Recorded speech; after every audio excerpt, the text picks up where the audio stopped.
Olá, bem-vindos à nossa aula 1 do curso de Maçonologia. Esta aula é voltada às origens históricas ou místicas e lendárias da maçonaria. Esse estudo é muito importante por vários aspectos.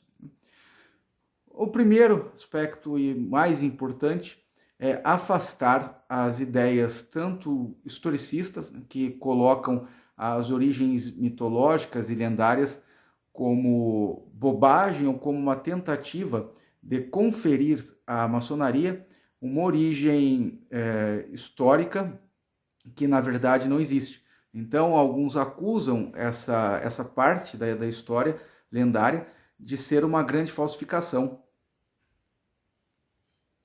E por outro lado, temos aqueles que acreditam de fato que os eventos aqui das origens mitológicas e lendárias realmente ocorreram ou que representam uma realidade histórica. Então essa segunda visão algumas vezes fundamenta a primeira visão errônea, mas aqui recorreremos às origens mitológicas e lendárias para uma explicação da importância desses eventos que não aconteceram de fato na história, não representam uma realidade histórica, mas que foram importantes na formação histórica da maçonaria, do que aconteceu de fato na história. Por quê?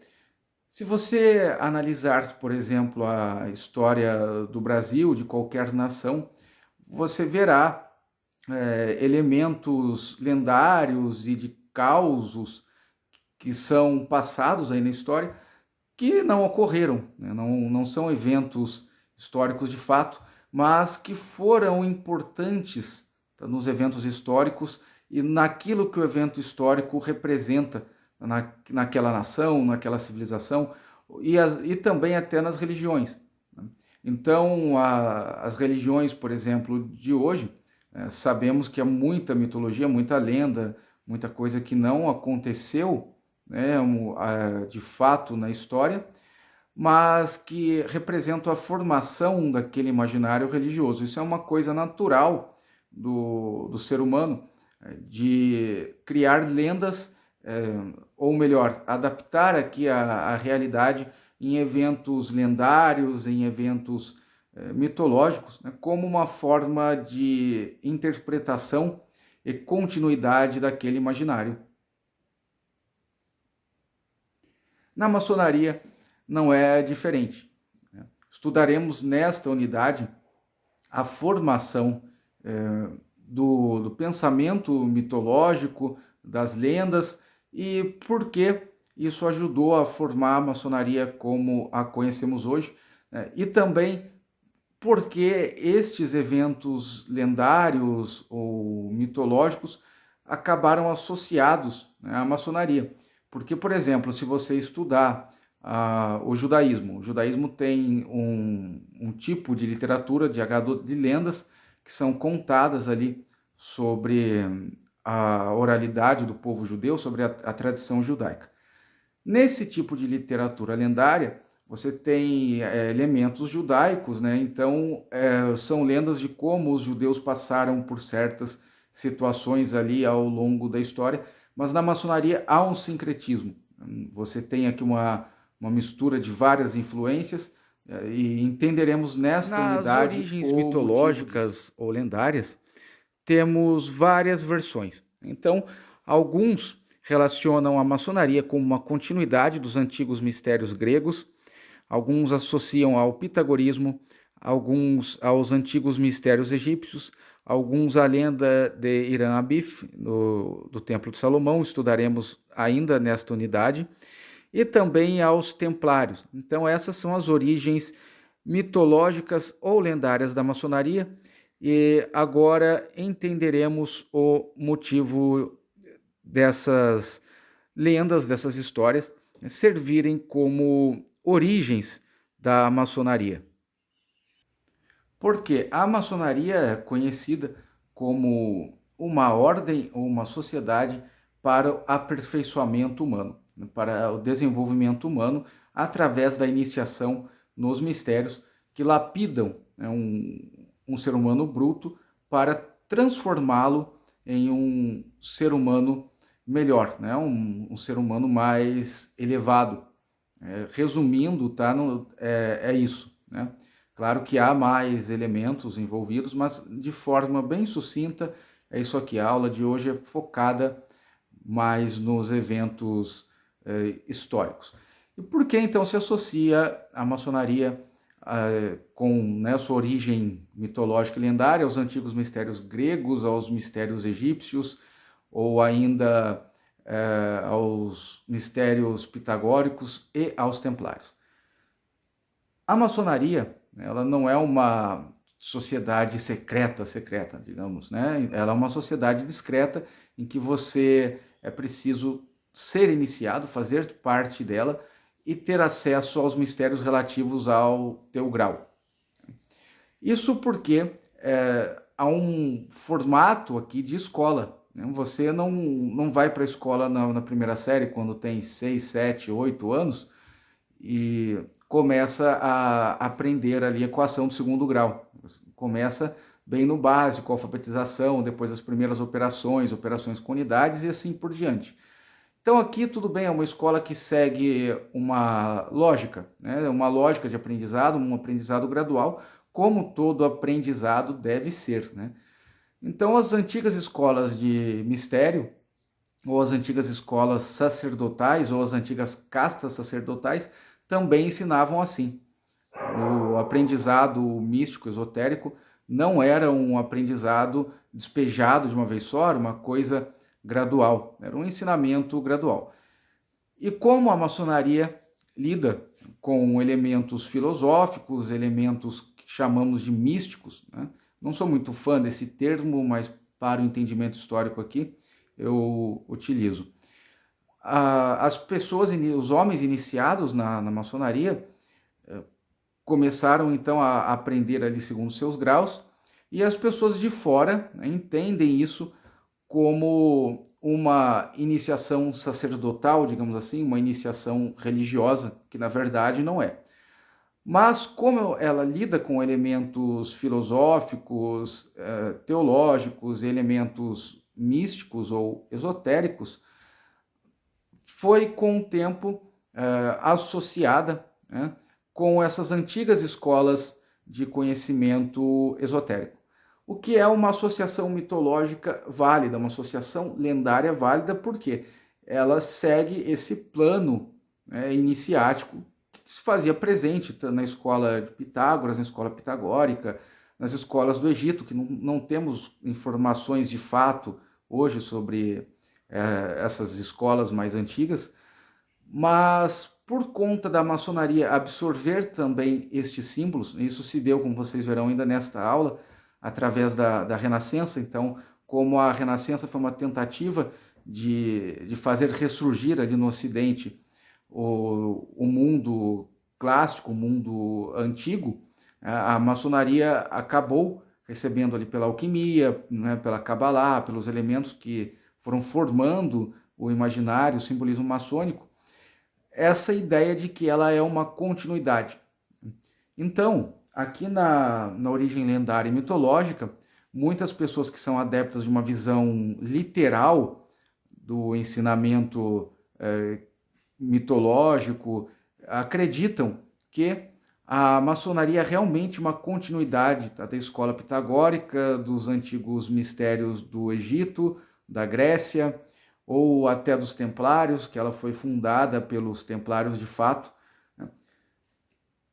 E essa visão, tá, tem que ser descartada como uma visão histórica de fato. Mas na formação do imaginário, ela é muito importante. É importante para você entender o porquê há elementos pitagóricos, há símbolos egípcios e símbolos gregos, há Cabalá, há lendas sobre a Bíblia, há simbolismo hebraico que vem do Tanar, das escrituras judaicas, há simbolismo também do Novo Testamento, por influência da Igreja Católica, da influência da Igreja Luterana, e assim por diante. Então, para entender esse imaginário, você precisa entender também as origens lendárias. Então, acompanhe agora. Temos aqui como origens do pensamento mitológico lendário as antigas escolas iniciáticas de Israel, Egito, Grécia. No caso, nos últimos séculos, há uma presença, né, do imaginário essênio ou zadoquita, né, dos pitagóricos e do próprio templo egípcio. Tanto que Ephraim Lessing, né, ele vai relatar a maçonaria como surgida entre os templários, né, no livro sobre a origem da religião revelada. Ephraim Lessing foi um grande escritor e escreveu uma peça muito conhecida que foi censurada pela igreja e censurada pelo partido nazista, chamada Natan, Natan o Piedoso, uma peça que fez muito sucesso na Alemanha, foi censurada tanto pela igreja como pelo nazismo, por ser uma peça que defende ali a pluralidade religiosa, a liberdade intelectual e diversos princípios maçônicos. Então foi um grande escritor que colocou no papel, né, essa origem mitológica histórica. É claro que na época dele as fontes acadêmicas de história e pesquisa, estamos falando aqui de 1789, desculpa, 1729 até 1781, né? Então, a sua pesquisa acadêmica era um pouco limitada, mas ele coloca a origem ali nos Templários, vocês já entenderão esse aspecto. Já para Nicolai Friedrich, a maçonaria, como conhecemos hoje, surge com Robert Flood, o alquimista, e os Rosa-Cruzes, no seu livro do julgamento das acusações feitas contra a Ordem dos Templários e de seu segredo, além de um apêndice sobre o surgimento da sociedade maçônica. Estudaremos este autor, uma citação que ele faz ainda nesta aula. Agora entenderemos o porquê disso, por que mencionar os adoquitas e por que autores, por exemplo, como o Efraim, foram colocar a origem ali nos Templários. Reparem como a maçonaria é associada a vários elementos que formaram o imaginário esotérico e filosófico da sociedade ocidental. Então você tem aqui uma associação que é mais comum no século XX ou XIX, aos essênios. Quem eram os essênios? Aos essênios são atribuídos os mistérios antigos dos hebreus, né, dos judeus. Isso ficou mais claro que no século XX, quando acharam os manuscritos de Qumran. Mas isso não é à toa, porque os essênios, embora só conseguimos descobrir de fato o que eles pensavam, como eles se organizavam, já no século XX, já havia uma lenda na Europa e no Oriente Médio que os essênios eram portadores dos verdadeiros mistérios hebraicos. Essa lenda surge como? Para resumir aqui, que não é uma aula de história zadoquita, mas da maçonaria, eles surgem primeiro como sacerdotes que, com razão, notaram uma corrupção no templo, né, porque os gregos, durante o domínio grego na terra de Israel, eles colocaram sacerdotes, né, e até algum Cohen Agadol, um sumo sacerdote de linhagem espúria, né, descendente de gregos e não um judeu de fato, o que profana o templo, né, colocar um grego no templo é uma profanação.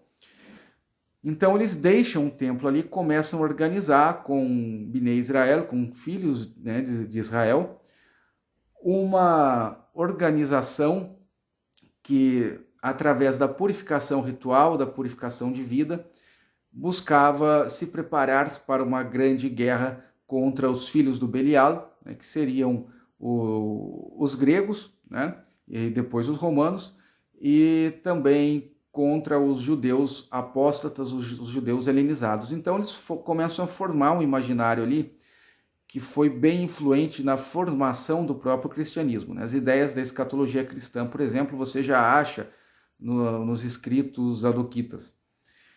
E isso foi passado pela oralidade hebraica ali, de forma que é presente entre judeus, né? E depois é presente até no meio cristão, é como uma sociedade que portava os antigos mistérios, os antigos significados, e que também era uma sociedade de resistência. Era um grupo ali de resistência dos bons em oposição aos filhos do Belial, aos filhos, né, da escuridão, aqueles sem luz. Isso fazendo parte aqui do imaginário cristão, como pode ser atestado nos trabalhos comparativos, né, dos escritos essênios da escatologia cristã primitiva, né, deixa muito evidente que essa ideia essênia foi muito influente na formação do Ocidente. Então aqui você tem uma ideia, por exemplo, de que é possível fazer uma organização, fazer um grupo que seja uma resistência à escuridão. E os essênios, isso só descobrimos com os achados do Mar Morto, né, ou ainda melhor o termo, os adoquitas. Eles se organizavam através de graus, né, não como os graus maçônicos, mas por etapas de purificação. Eram muito organizados. Você tem documentos como regras da comunidade, em que a pessoa era afastada e purificada a depender ali das suas ações, e era uma sociedade organizada, liderada por Koanim, por sacerdotes que saíram do templo, e os Bnei Israel se organizavam ali entre professores, auxiliares e assim por diante. Então, embora a maçonaria não seja uma continuidade dos essênios, não é, a maçonaria não é uma continuação iniciática histórica, não tem uma cadeia iniciática que vá dos essênios adoquitas até a maçonaria de hoje. Isso não é um fato histórico, não existe, né? Não tem como, é impossível, né, afirmar isso como um elemento histórico, mas é presente no imaginário maçônico. E como se deu, né? Se deu pela própria formação ali da continuidade do pensamento zadoquita ou essênio no cristianismo, no próprio judaísmo, né? Então, o próprio messianismo judaico, né? Ou melhor ainda, as ideias dos judeus sobre Mashira também sofreram alguma influência zadoquita. Embora o rabinato fosse opositor aos essênios, aos zadoquitas, por diversas razões que não cabem aqui, essas ideias dos essênios circulando ali entre Israel, né, entre as pessoas, também influenciaram a formação da ideia de Mashira, de Messias, no meio judaico. Então, reparem bem como é importante essa questão de estudar as origens mitológicas, aquele ditado onde há fumaça há fogo. Então, uma origem mitológica pode não, com certeza, aliás, não tem um fato histórico, né, legítimo ali, verdadeiro, um fato verdadeiramente histórico, mas ele é muito importante para entender a formação do imaginário. Aqui coloco uma citação do livro do Friedrich, né, traduzida, sobre as origens da maçonaria, como era vista em sua época, mas que dá algumas informações bem interessantes aqui para o nosso estudo. Ele coloca que os primeiros símbolos surgem nos manuscritos e nas gravuras na Alemanha, por volta de 1260 em diante, como formas de se aproximar de Deus para que servissem à contemplação e à aproximação do sagrado, surgindo em seguida as pinturas com temas da natureza. Como parte das doutrinas secretas da época, podemos citar os escritos dos alquimistas, principalmente na Inglaterra, que foram de grande alcance e fundamental para este ponto. Depois ele coloca no parágrafo seguinte: templários fugitivos, por volta de 1400, receberam uma casa de um líder da Guilda dos Pedreiros, né, o Mason Hall, levando outros templários para a Guilda dos Pedreiros, e todos passaram a usar sinais da Guilda dos Pedreiros, o que levou ao nome de Guilda dos Pedreiros Livres e Aceitos. E por que isso aqui é importante para o nosso estudo? Embora não seja de fato uma verdade histórica, tem muita imprecisão histórica aí, mas o ponto importante é o seguinte: o mesmo pode ser dito do pitagorismo. A maçonaria não é uma continuidade histórica interrupta dos mistérios pitagóricos, né, da escola iniciática de Pitágoras, mas ela possui elementos pitagóricos. Por quê? Porque, enquanto organizada em torno das guildas de pedreiros, né, ela recebeu uma influência pitagórica ali, né, porque a atividade de construção está diretamente ligada aos princípios pitagóricos. Não dá para escapar disso no Ocidente. Então entendam que a própria influência egípcia e grega não é uma coisa de origem histórica contínua também. Isso veio por quê? Aí você olha para a história, para a historiografia, para o que aconteceu, porque a maçonaria recebeu muita influência da alquimia, do hermetismo, né, da sabedoria da Renascença, que buscou inspiração nos mistérios greco-egípcios. Então você tem na Renascença, ali aparece a figura de Hermes, né? O Hermes ali na Renascença surge como uma espécie de figura lendária que iniciou o hermetismo, o conhecimento hermético em tempos muito distantes, e que alguns até na Renascença acreditavam ser uma figura real, uma figura histórica, mas até para muitos alquimistas, em muitos livros herméticos antigos da própria Renascença, o que se chamava de Hermes, né? Hermes, o Trismegistus, né? O Grande. O Hermes era uma figura a quem se atribuía o conhecimento clássico, a transmissão do conhecimento tanto natural como sobrenatural. Era uma figura que condensava todos os conhecimentos possíveis, os conhecimentos benfazejos, né? Agora já é possível, então, entender alguns aspectos mais importantes aqui da história e entender algumas minúcias e até as influências que serão necessárias para um estudo da maçonologia quando deixarmos a história. Como eu já mencionei, onde há fumaça, há fogo. Então temos fundamentos históricos das origens lendárias, né? Então, quais são os fatos históricos que fundamentam as lendas? A Renascença, isso é um fato histórico, ela possui raízes nos contatos entre ocidentais e o mundo árabe, através das ordens templárias e das cruzadas. Já explicaremos o porquê disso. São provas históricas, por exemplo, o livro dos Princípios Alquímicos de Robert de Chester, de 1144, que é uma tradução do árabe do Tratado de Alquimia, diálogos entre o rei Khalid e o filósofo Mariano, que é uma tradução, né, do árabe por esse que foi um dos primeiros arabistas, que inclusive traduziu as primeiras obras de álgebra árabe para a língua latina. Temos também a tradução do árabe da Assembleia dos Filósofos, que também é um livro de alquimia. E a primeira obra que podemos dizer hermética, tipicamente ocidental, já escrita por um ocidental e não uma tradução, que é o Livro dos Princípios do Michael Scott, em 1225.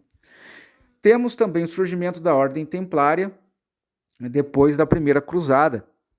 E, por último, a relação entre os cruzados e Hassan ibn Sabah, que foi falecido ali em 1124, o criador do grupo alauíta, e outras seitas chamadas de Hulat. Agora explicaremos tudo isso.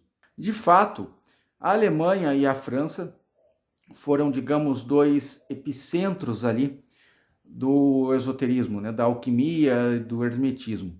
A Itália também, mas aqui destacamos a princípio a França e a Alemanha. Se você olhar bem para a história, verá que a Kabbalah, segundo alguns pesquisadores de Kabbalah, tanto acadêmicos não judeus como judeus, ela se populariza pela França, né? Depois alcança um grande desenvolvimento na terra que os judeus chamam de Ashkenaz, que é a Alemanha, a República Tcheca, aquela região ali. Nessa época, ainda, tá falando aqui séculos 12, 13, 14, a Kabbalah não era popularizada, muito popular entre os não-judeus. No século XIV começa um pouco, aí século XV mais, né? Aí no final da Renascença acaba, né, muito popular, aí, né, a era do Iluminismo também. Mas ele coloca uma informação aqui que pode servir como um fio historiográfico de verdade, como um fio de história, deixando um pouquinho a história lendária, que é a questão das obras alquímicas. Então, quando você pega um tratado, um livro alquímico com gravuras, então aquelas gravuras são repletas de símbolos, de mistérios que os alquimistas usavam não só para passar os mistérios da alquimia, tanto às vezes em figuras da natureza ou em obras de arte, né, ou em representação de cenas da mitologia, dos evangelhos ou da Bíblia. Então eles passavam nessas cenas os ensinamentos alquímicos por meio de símbolos, para fugir da censura da igreja e tudo mais. Mas essas figuras também serviam e servem até hoje para os praticantes de alquimia como um suporte à contemplação.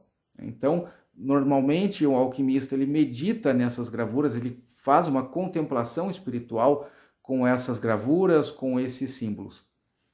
Isso é muito importante entender, tá? Porque, embora, por exemplo, não seja possível falar a alquimia uma continuidade dos antigos mistérios e a maçonaria uma continuidade da alquimia, isso não é histórico também, né? Não é literal assim na história, mas na própria história, as lendas que contam em relação a isso nos demonstram que a maçonaria, então, ela recebe essa ideia de representar através de figuras e símbolos ferramentas para a contemplação. Tá? Então, o símbolo na maçonaria ele não é só uma forma de transmitir um ensinamento secreto, né, para que só o iniciado possa interpretar e entender aquele símbolo. Também é, né, porque um símbolo na maçonaria ele possui um significado doutrinário também, né, possui um significado ali de ensinar uma doutrina, né, um valor, alguma coisa. Mas, ao mesmo tempo, né, eles também servem como contemplação, como um portal, digamos, para a nossa espiritualidade. Isso não é uma inovação, isso vem desde muito tempo e foi passado ali para a maçonaria. Então, isso funciona na Kabbalah assim também. Na Kabbalah os judeus não podem, né, representar, por exemplo, figuras como criaturas, né, para contemplação, né? Você não pode pegar uma gravura de uma passagem do Tanakh, da Escritura, e usar aquilo para contemplação, porque seria uma forma de idolatria, né? Você pode usar, pode fazer como uma arte, uma coisa assim, mas os judeus, os cabalistas, utilizam a própria escrita, a Shuri, a escrita que se usa no hebraico, para contemplação. Tem o Sefer Yetzirah, que é um exemplo disso, e toda uma literatura cabalista. Dá para perceber que em todas essas lendas, né, temos uma presença que é histórica de fato. Ele cita aqui na Inglaterra como ali por volta do século XV, uma reunião de templários fugitivos. Os templários foram caçados e condenados pela Igreja Católica Apostólica Romana. Então, alguns fugitivos desses templários foram abrigados por uma guilda de pedreiros, né? O que era uma guilda de pedreiro, padeiro, sapateiro? Guilda era uma confraria de profissionais. Então, para você ser um profissional daquela época, ser um padeiro, um sapateiro, pedreiro, ourives, qualquer coisa, você tinha que participar de uma corporação.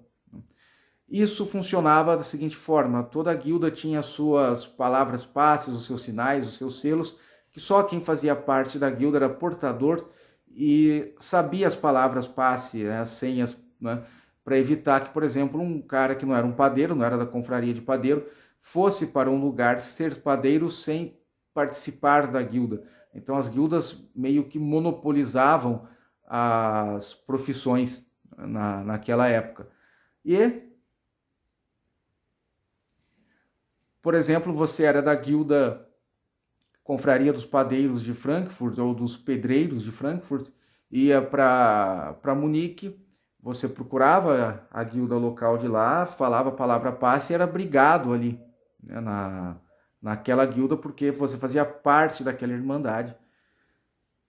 E os templários, então, aqui já passa a ser mais lendário, teriam se reunido na Inglaterra numa guilda de pedreiros e aceitos como pedreiros livres. Ou seja, eles chegaram naquela guilda ali, né, com conhecimentos esotéricos, filosóficos, foram abrigados por conta disso e chamados de pedreiros livres, né, porque eles não eram de fato todos pedreiros, né, eles aprenderam a palavra passe, né, para fazer parte daquela guilda, aprenderam, digamos, a iniciação, né, daquela corporação, e ali eles passaram a se reunir e a ensinar junto com os pedreiros, e teria vindo daí o nome maçonaria, né, que é a arte da construção. É uma visão que não tem fundamento histórico, né? Você pegar o livro, tem esse livro aqui, um livro muito antigo, ele não dá nenhuma fonte, né? Não dá, as obras daquela época não eram como as obras de hoje, de história e tal. Então isso ele ouviu de alguém, ouviu em algum lugar e reproduziu, o que é de muito valor para as nossas pesquisas hoje. É porque essa lenda, essa imprecisão histórica, embora não seja verdadeira, ela nos aponta que em algum momento os conhecimentos esotéricos e filosóficos que fazem parte da maçonaria foram parar na guilda dos construtores, pedreiros, maçons. Então, por isso, até hoje a maçonaria tem esse forte simbolismo aqui da construção. Então, a maçonaria hoje os maçons na maioria não são pedreiros, né? Você, por exemplo, você me pediu para erguer uma parede, eu não sei erguer uma parede, eu sei a teoria, mas eu não tenho a prática, eu nunca ergui uma parede, não tenho prática de erguer uma parede. Essa é uma explicação, então, mitológica, uma explicação lendária, que na época era tida como histórica por esse autor, mas que não é histórica de fato. Só que não deixa de ser interessante e de ter muito valor aqui para a continuidade da nossa pesquisa. Agora vem um fato bem interessante.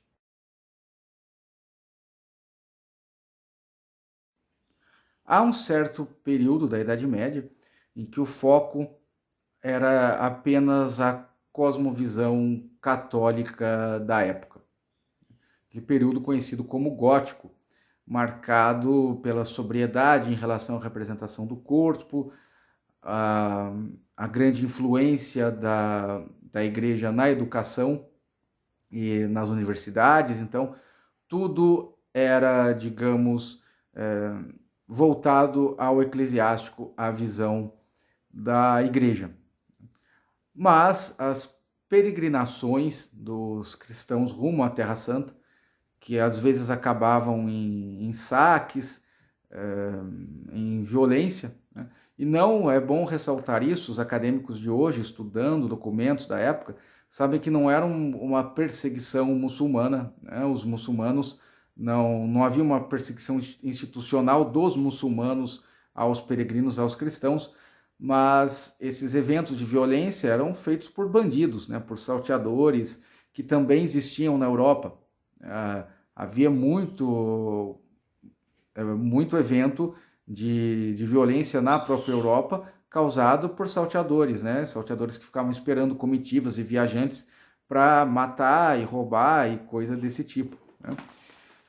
Mas foi se criando ali no Ocidente uma certa propaganda, né? Propaganda alma do negócio, de que os muçulmanos, os infiéis, né? Muçulmanos, faziam essa perseguição porque não queriam os cristãos visitando a Terra Santa. E aí surgem as cruzadas, né, para combater esses salteadores, mas em nome de uma guerra religiosa, né? Então surge ali para primeiro levar os peregrinos em segurança, mas para depois tomar Jerusalém. Para eles, Jerusalém estava na mão de infiéis e precisava ser retomada pelos cristãos. Acontece que a própria Terra Santa da época não era uma terra unificada, era uma terra plural, como é uma terra plural até hoje. E já naquela época existiam, ali em seu meio, grupos, né, de árabes, de judeus, de muçulmanos, até não árabes, que iam para lá, de persas e tudo mais, que eram bem dedicados àquilo que ficou conhecido como alquimia e as ciências esotéricas. Então, eles tinham muito interesse, os muçulmanos, nos escritos da filosofia clássica, né? Você pegando uma lista de filósofos muçulmanos da época, você vai ver que alguns eram neoplatonistas, alguns eram atomistas, alguns eram bem céticos até, e então eram filósofos árabes, mas não propriamente muçulmanos. Havia uma pluralidade filosófica, religiosa, esotérica muito maior do que no Ocidente. E é claro que onde há contato, né, entre civilizações, você acaba uma coisa respingando ali na outra. Esse tipo de contato, através ali dos eventos de todas as cruzadas, fizeram com que acabasse no Ocidente traduções de livros de alquimia, que aparentemente eram livros sobre o que chamamos de química, mas a alquimia não é só uma protoquímica, uma química misturada à superstição, mas é uma prática química que envolve a relação das práticas químicas com o desenvolvimento espiritual, emocional, racional e físico do homem, né? Então é uma visão holística que envolve a química, mas isso acaba ali no Ocidente. Então o Robert de Chester é o primeiro a levar isso aí para o Ocidente, traduzindo livros árabes de álgebra e de alquimia. É esse primeiro diálogo que eu cito aqui no slide, que é do filósofo Morieno, uma lenda, uma história, um conto de um rei, né, um muçulmano, um rei árabe chamado Khalid,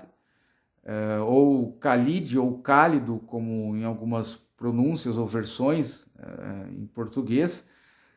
E esse rei ele queria muito aprender a alquimia, os mistérios da alquimia, tanto da química como da alquimia espiritual, digamos assim, da alquimia relacionada ao desenvolvimento humano.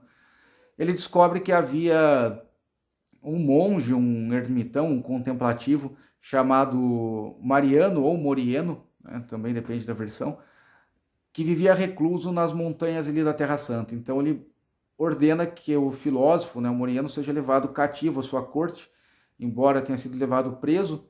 Ele recebe todas as honrarias, os opíparos repastos do reino e tudo mais. Ele recusa tudo isso e a princípio não estava muito afim de ensinar o rei, mas acaba sendo dobrado porque vê que a intenção do rei era nobre, era boa, era uma intenção de realmente aprender para o desenvolvimento e não uma ganância. E ali ele tem um diálogo sobre alquimia e explica os princípios da alquimia. Então, quando Robert de Chester lança isso no Ocidente, a alquimia começa a dar uma popularizada e acompanha a produção, né, da tradução de vários livros de alquimia árabe para o latim, depois para o inglês e para o alemão. Isso, 1,5 século, 2 séculos depois, começa a gerar a proibição da alquimia, porque logo a igreja vê o efeito daquilo e vê que a alquimia estava, né, promovendo uma ruptura do pensamento da época, principalmente no meio dos nobres, as pessoas que tinham mais condição de financiar os professores e tradutores, linguistas da época, né? E esses nobres estavam rompendo com a supremacia da igreja. Não por acaso surge ali até a própria disputa de guelfos e gibelinos, os gibelinos que contestavam a autoridade papal, colocavam a supremacia do rei sobre o papa, começa então a romper, né, com aquele domínio eclesiástico. Né. Há aqui também um fato histórico, né, que é o contato dos templários com as seitas Hulat. O que é Hulat?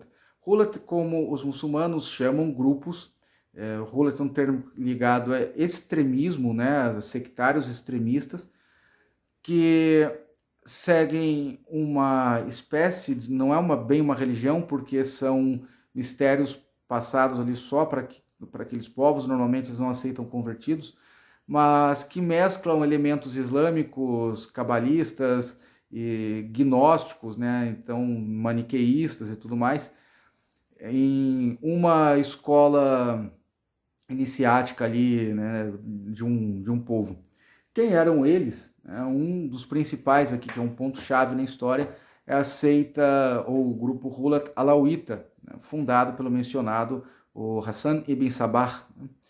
Este homem, né, isso não é lenda, de fato ele viajou para a Índia, ele aprendeu vários mistérios ali do Oriente Médio e da Índia, e volta ali no Oriente Médio e funda um grupo baseado em seus ensinamentos esotéricos. Era um grupo que envolvia o consumo de haxixe, né? Então até era a seita chamada de seita dos assassinos, né? Por causa da palavra hashishin, que é os fumadores de haxixe, que usavam haxixe, né? E assassinos porque eles eram muito temidos, tá? Na região do Levante ali, da Terra Santa, do Oriente Médio, porque os seguidores do Hassan eram bem radicais, né?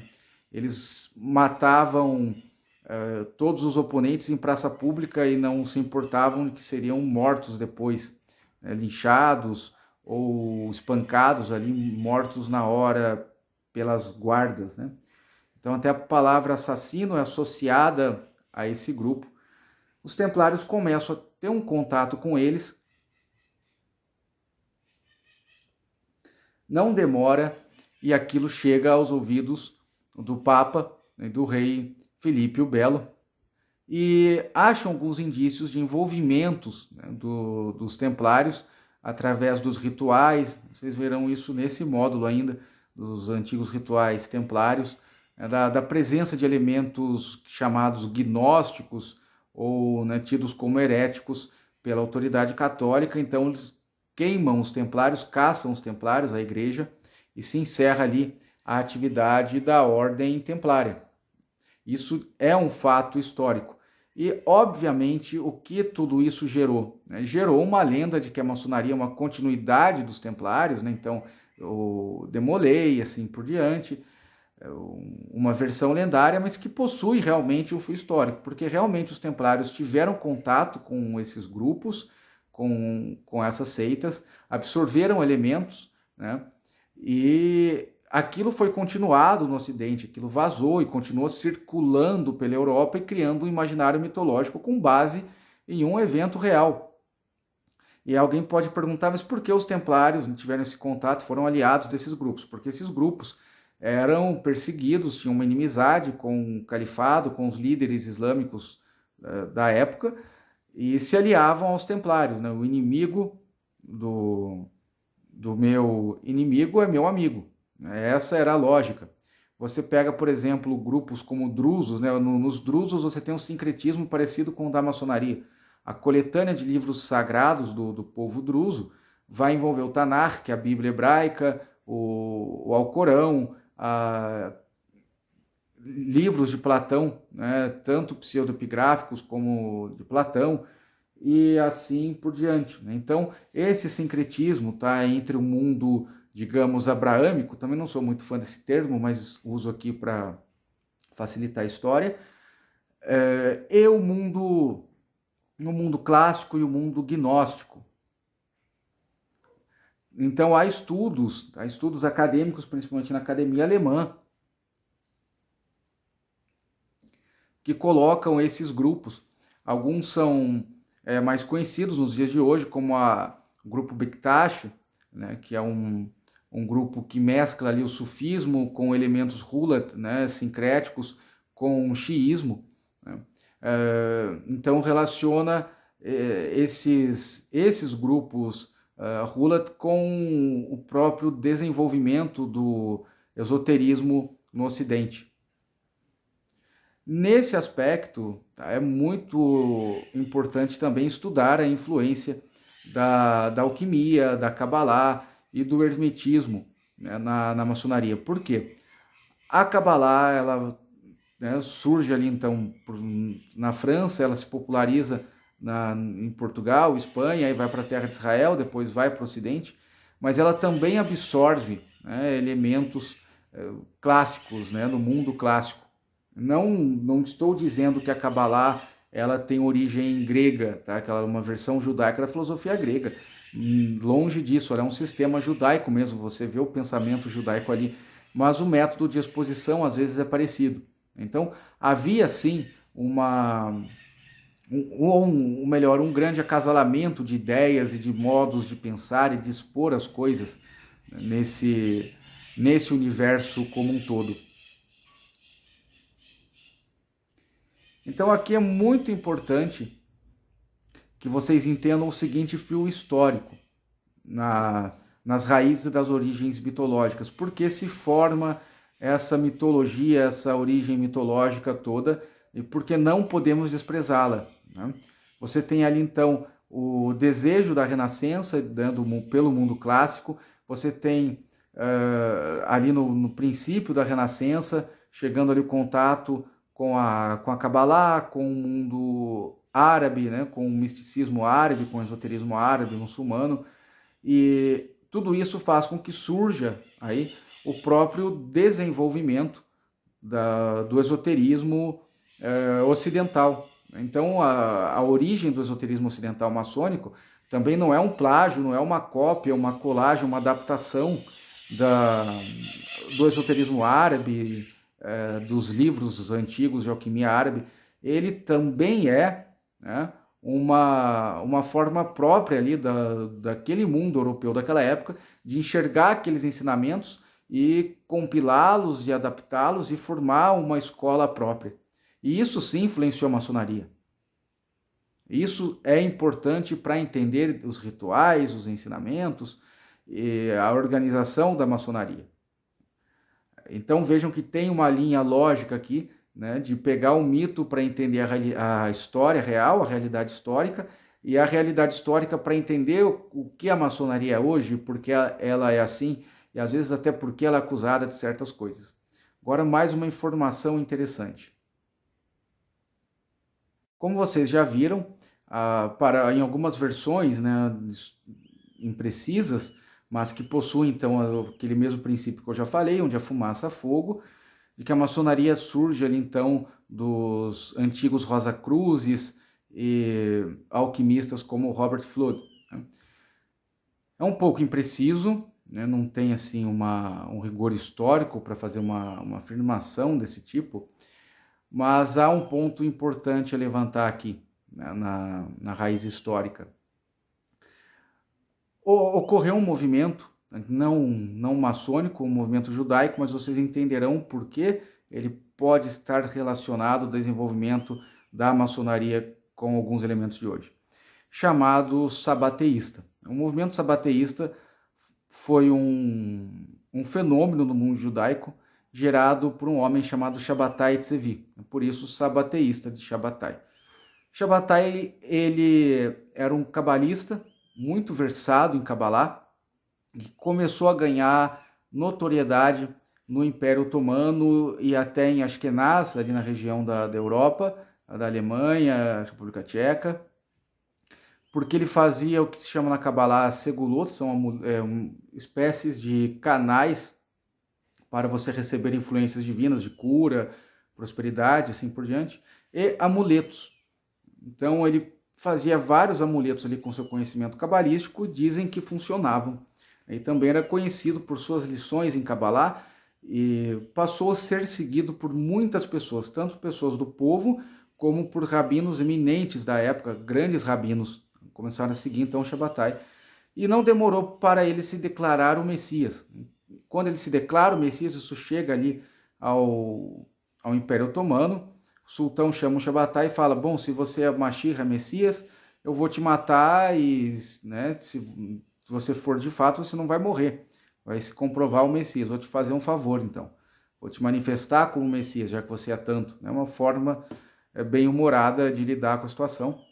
Ele não topou e aceitou se converter ao Islã, né? E ele se converte ao Islã e é abrigado no grupo Bektashi, e só que ele cria, né, além de estar no grupo Bektashi, ele cria o grupo Domer, né, que é um grupo que misturava o judaísmo cabalista praticado às escondidas e por fora eram muçulmanos, né, se declaravam como muçulmanos e viviam como muçulmanos. Esse grupo continuou na Turquia, é uma minoria que existe até hoje, de seguidores partidários do Shabetai, que continuam com as práticas judaicas escondidas e vivem como muçulmanos por fora, mas alguns deles fugiram para a Europa. E o que eles fazem na Europa? Eles adaptam aquele princípio de se converter ao Islã ao catolicismo ou ao luteranismo, né, em algumas regiões da Alemanha. E como eram homens sempre muito versados em esoterismo, em Kabbalah, eles já alcançam ali nas sociedades secretas, né, do meio luterano e católico, um desejo de participar, né, desse esoterismo também, né, já participavam do exoterismo, da religião exterior, e queriam participar então desses grupos esotéricos, né. Depois, mais tarde, na maçonaria, eles são recusados e lutam muito, né, para a aceitação dos judeus, descendentes de judeus, na maçonaria alemã. Então, no final do século XVIII, que surge esta obra aí na tela, que é um livro atribuído aos antigos Rosacruzes, é um marco, né, no esoterismo ocidental, porque ele mistura os princípios cabalistas aos princípios alquímicos que já eram desenvolvidos no Ocidente. Então, para alguns historiadores, alguns adeptos, é um marco ali da entrada da Kabbalah na maçonaria, na Rosa Cruz e no pensamento ocidental. De fato, é incontestável que há elementos cabalistas, vocês verão também neste curso de maçonologia, nesses elementos, nessas obras Rosa Cruzes e depois em algumas obras maçônicas e na própria maçonaria, que teria vindo então desse movimento sabateísta. Essa tática sabateísta de se converter ali à religião local para esconder o seu sabateísmo também foi importante na formação do esoterismo ocidental e da própria maçonaria. A conclusão desta aula é a seguinte: o que então pode-se dizer sobre a história da maçonaria e que é importante, é relevante para entender a maçonologia, o desenvolvimento maçônico, né?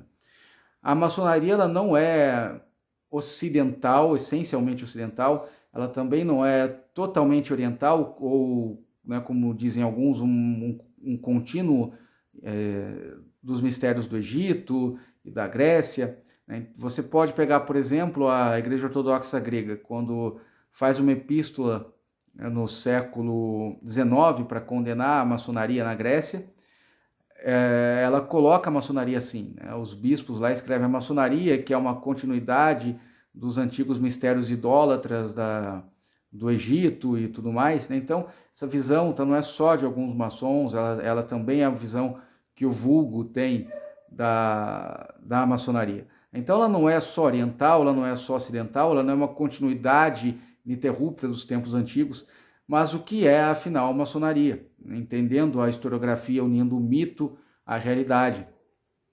A maçonaria é uma escola, né, de desenvolvimento que possui diversos elementos que foram ou preservados, ou adaptados, ou desenvolvidos por homens sábios do Oriente e do Ocidente, né? Judeus, cristãos, muçulmanos, adeptos do reconstrucionismo, dos antigos mistérios gregos e tudo mais. Então ela é uma junção de tudo isso. Ela é não é uma continuidade, tá? Mas também não é uma ruptura, não é uma inovação. Não dá para falar também que a maçonaria é uma interpretação errada desses mistérios, que está tentando resgatar algo impossível de ser resgatado. Não é nada disso.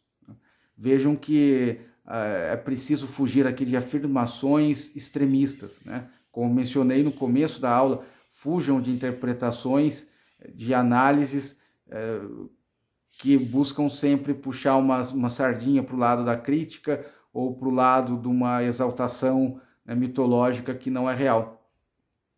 Então, dito isso, né, com tudo que foi dito nessa aula, eu acredito que vocês já estão prontos para a próxima, que é mais voltada à origem histórica e aos primeiros documentos maçônicos, né? Com tudo isso aqui já como base, já dá para começar a entender maçonaria um pouco além da história.